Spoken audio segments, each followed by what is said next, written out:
Shabbat Shalom, everybody. It is Rob Shmuel here and Rabbi Stephen, and hope you're having a good week. Hope you're keeping cool here in Southern California. The temperatures have just about they dropped a little bit. Instead of being in the triple digits, we're in the high 90s, so I'm sure everybody's looking to keep cool. So this week, two things.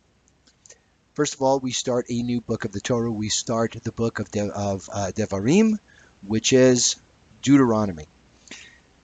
We also, Saturday evening, start the fast of Tisah B'Av. Now, a lot of you will look and maybe at a Hebrew calendar, and you'll see that the 9th of Av, Tisha B'Av, is actually on a Saturday. It turns out that whenever Tisha B'Av falls on Shabbat, we don't do the fast. We do it the next day on the Sunday, on Yom Rishon, because we do not fast on Shabbat. Now, some of you are going to say, well, wait a minute. Last year, Yom Kippur started on a Saturday, Friday night, so Yom Kippur coincided with Shabbat, and yet we didn't move Yom Kippur. It was still on the 10th of Tishrei, and yet we still did Yom Kippur. We still fasted on Shabbat. Why is it that we fast for Yom Kippur on Shabbat, but we don't do any other fasts on Shabbat? And that's a great question, so let's answer it. Having said that, remember, okay, there are a lot of sages that preceded us that might have a different answer. I'm going to give you my answer from my education, my point of view, my standing, my information, okay? Take it as you will.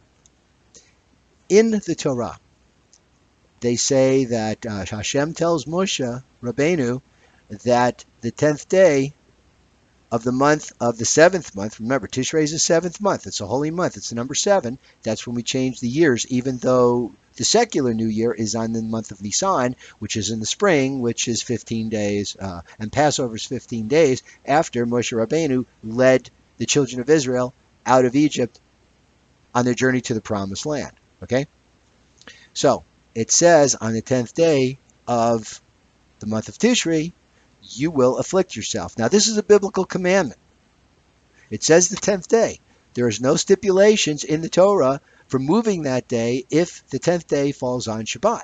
Okay? Number one. Number two, what does it say about Yom Kippur? It is a Shabbat Shabbaton. It is a Sabbath of all Sabbaths. So, inherent in the actual commandment, it says it is a Shabbat. And as a Shabbat, if we celebrate on a Shabbat, it's a Shabbat of Shabbats. There it is, okay? The other fast days we have, like Tisha B'Av, Tzom Gedalia, there's various fasts that we have across the Hebrew calendar, and those fasts are very distinct in that they're basically fasts for mourning. So we're fasting to atone for something specific, to mourn for something, not to afflict ourselves because we want to go ahead and somehow draw attention to the fact that we have sinned, we can do better, and this is a way of reminding ourselves. That's really what Judaism is, folks. Judaism is a lot of the things that we do are to remind ourselves of what we need to do to be good people. Okay, that's why we wear yarmulke. That's why we wear the tzitzit. Okay, all these things to remind us. When we look at the tzitzit, we remember not to follow our eyes, not to follow our heart. The fast days are just kind of pushes. They're kind of like drawing to our attention on steroids, if you will, the fact that there's things we got to do better, okay, which basically is Yom Kippur. However, why do we fast on Tisha B'Av? We fast because we mourn the destruction of the temples, both of them. 2 temples were destroyed on that day. It was also the day when events, started in World War I, which people say led to the Holocaust. So that's another reason why we fast. We're mourning. But we're also repenting too, because there's things that maybe we could have done better to prevent the destruction of both of the temples. See? So it's really mourning. Another thing they do in Israel, if there's a drought, they mourn.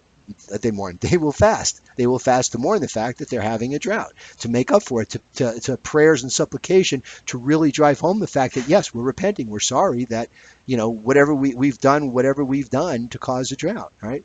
So it's a different type of a fast in a way. It's not, the Yom Kippur, which says 10th of Tishrei, that's it.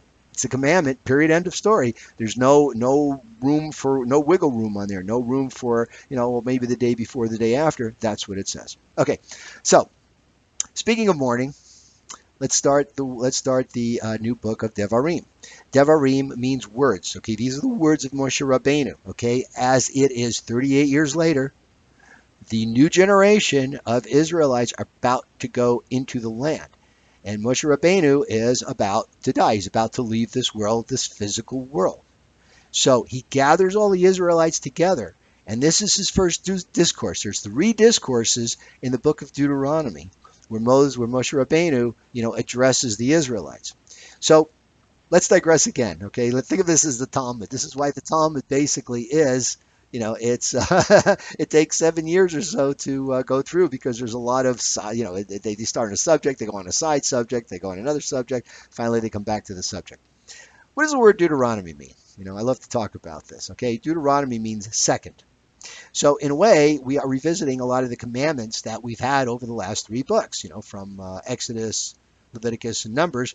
There's also some additional commandments that are involved in Deuteronomy, but Deuteronomy means like the second. It means a second recourse. Okay, it's like a Mishnah Torah. Mishnah means review, and Mishnah Torah, that's another name that they used to describe that book years and years ago.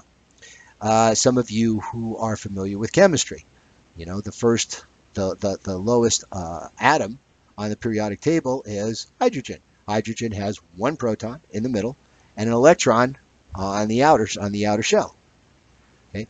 If you add a neutron to that center, now you have a proton and a neutron and an electron. You have a different isotope, a different form of the hydrogen atom.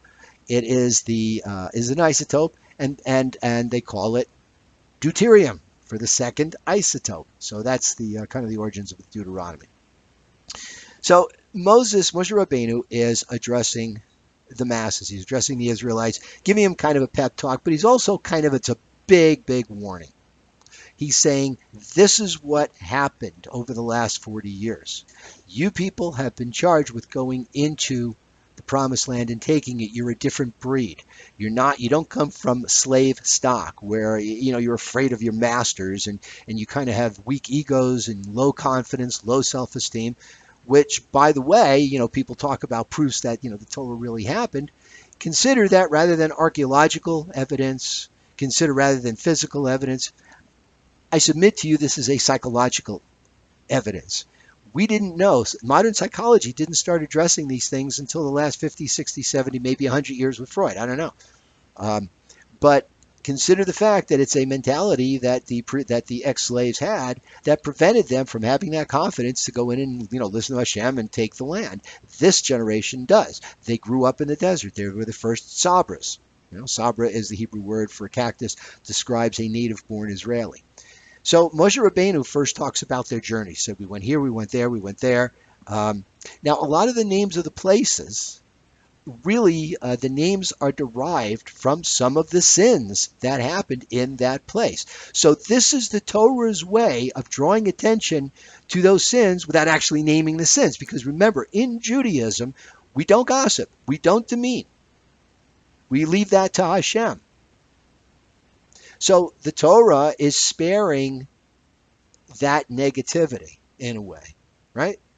By not coming out and saying what they did, by accusing them, by drawing attention to the negative, but just kind of, using kind of euphemisms, right? Same thing with the daughters of Tzlosophed. They went to Moshe Rabbeinu and said, well, our father died of his own sins. This is after some of the rebellions that happened, and he had no sons. He's only got daughters, all right? Now, one of the sages goes back and said, well, Tzlosophed is the guy, 2 or 3 portions back, who they say a man was caught gathering wood on Shabbat, and the contention is that, or it's understood that he was warned. He was seen by 2 witnesses, and he did it anyway. So he had capital punishment. That was Tzlosophed, right? The sage said that. Well, that was Tzlosophed, and some of the other sages took him to task and said, the Torah is trying to spare him the embarrassment, him and his family the embarrassment. Why do you go ahead and out him, right? So it's the same principle. So we use these euphemisms. The euphemisms are the names of the places in order to spare the people the additional, lashon hara, if you will, of demeaning them even further, right? So Moshe Rabbeinu is also talking about these these is a new generation. Okay, he wants to arm them with the ideas, with the intention, okay? He wants to strengthen them up and say, don't do this. Don't do what the previous generation did, okay? Our future is in your hands, okay? And as we move forward through the book of Deuteronomy, we are going to revisit a lot of the things that happened over the last three books. We're going to talk about some of the laws, and there's going to be some expansions of it. We're also going to come to the Tochacha, which is another admonition, which is going to say if you do what you should do, then good things will happen. If you don't do what you're supposed to do, or if you do what you're not supposed to do, then bad things are going to happen. We're going to come to that. So that's basically how the book of Deuteronomy starts. We're also leading up. There's traditionally a bunch of Shabbatot that lead up. There are Shabbats of just kind of reflection of the fact that we're coming into Tisha B'Av when the temple was destroyed. Now, I will tell you, I will end this on a personal note. For me, I observe Tisha B'Av. I will most likely fast on that Sunday, just to do it because I'm a rabbi. But quite frankly, I just have kind of these questions in my mind. We have in Israel. Israel is 75 years young. It is going strong. It is a technological leader. We have a Sanhedrin. Okay, we have people that are planning for the coming of the third temple. Personally, I don't really see a reason to mourn anymore. I'm happy. I'm positive. I see some good things. Israel's fending off attacks from the world, from Gaza, and we're successful. Hashem is watching over us. But I guess maybe that's because we are fasting. So, okay. So hope to see you in synagogue. We are very close to Minions on Saturday morning. I know I keep harping on this. We also have plans again for Rosh Hashanah. Hoping to see you all there for the high holidays. Shabbat Shalom. Hope you had a good week.